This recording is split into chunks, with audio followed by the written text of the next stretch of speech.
Assalamualaikum warahmatullahi wabarakatuh. Waalaikumsalam warahmatullahi wabarakatuh. Allahumma salli ala sayyidina Muhammad wa ala ali sayyidina Muhammad. Sallallahu. Maaf jika kita wanita sedang libur atau menstruasi, apakah boleh memuaskan suami menggunakan mulut? Terima kasih. Bismillah. Di saat kemarin ada yang tanya masalah apa itu? Jadi kalau sudah urusan hal semacam itu, mari kita tingkatkan wibawa majelis supaya tidak di majelis kita bicara sesuatu yang tidak pantas. Kemarin ada yang tanya masalah apa, lupa kemarin. Juga masalah-masalah yang sensitif seperti itu. Dan jangan membiasakan kita di majelis saat membicarakan hal yang demikian itu dengan dibarengi dengan guyonan, merendahkan syariat itu, menjadi sebab barokahnya ilmu dicabut. Baik, kita bicara tentang syariat. Suami istri halal. Anda boleh berbuat apa saja suami istri. Bebas. Anda bersenang-senang dengan kupingnya, dengan rambutnya, dengan apa saja boleh. Halal. Cuman yang diharamkan dalam dua keadaan. Waktu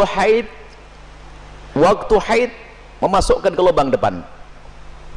Memasukkan seorang suami alatnya ke lubang depan. Kemudian yang kedua yang diharamkan memasukkan ke lubang belakang. Baik dalam keadaan haid atau tidak haid, hukumnya haram dan dosa besar. Ini usaha haid. Yas'alunaka 'anil mahid. Qul huwa adza fa'tazilun nisa fil mahid. Bertanya tentang haid, bagaimana? Jauhi wanita untrusan itu. Tidak boleh menggauli istri dalam keadaan haid. Haid bukan istihadhah ya. Istihadhah adalah darah tapi bukan darah haid. Ini ada ilmunya khusus. Tanyakan kepada ahlinya nanti. Kita juga punya diklat haid praktis 30 menit 30 menit. Kemudian selebihnya adalah Anda boleh bersenang-senang, boleh apa saja. Mohon maaf, jadilah wanita cerdas. Ini adalah ilmu yang mungkin jarang dihadirkan. Seorang suami yang soleh mungkin, seorang suami yang soleh, dia mungkin di luar melihat sesuatu yang diharamkan. Cuman dia orang menjaga diri. Astagfirullah, saya ngelihat aurat di luar. Karena dia seorang soleh, dia tidak mau menuruti itu semuanya. Karena itu adalah haram, maka dia tutup mata, pejam mata dan menjauhkan itu semuanya. Tapi dia seorang laki-laki normal, bangkit syahwatnya. Pulang ke rumah, istrinya mens. Istrinya ada halangan, ayo mau diapain? Ayo menjadi istri yang aktif, inovatif. Anda tidak boleh melayani suami Anda dengan sesuatu yang khusus itu. Tapi Anda harus bisa senangkan suami dengan diri Anda misalnya. Mohon maaf, ini majelis mulia. Jika seorang suami mengeluarkan air mani dengan tangannya sendiri, maka dia telah melakukan kesalahan dan dosa.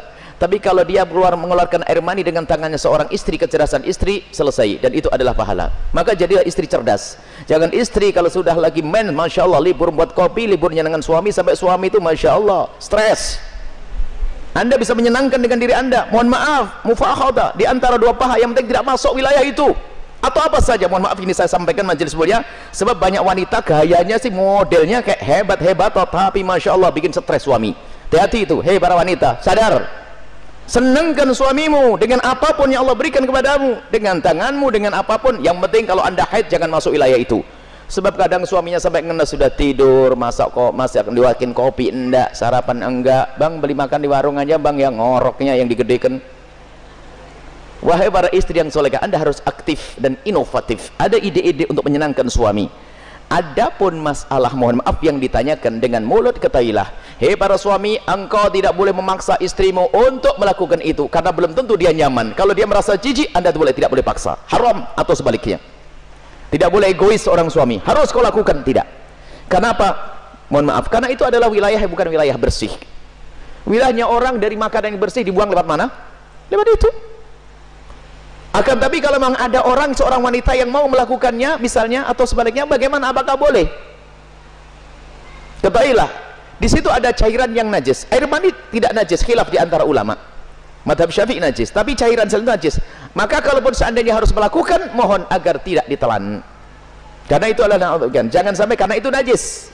Tidak usah ditelan cairan-cairan. Adapun masalah air mani adalah khilaf di antara ulama, akan tapi boleh seorang suami, seorang istri melakukan yang demikian tentu dengan keridhaannya dan tentunya dengan waspada. Tidak boleh sampai ada masuk ke dalam perutnya sesuatu, karena itu ada madhi sebelum mani adalah najis, cairan-cairan sebelum mani adalah najis. Dan wahai para suami dan para istri, yuk kita melakukan sesuatu yang sesuai dengan petunjuk Nabi SAW, akhlaklah yang baik.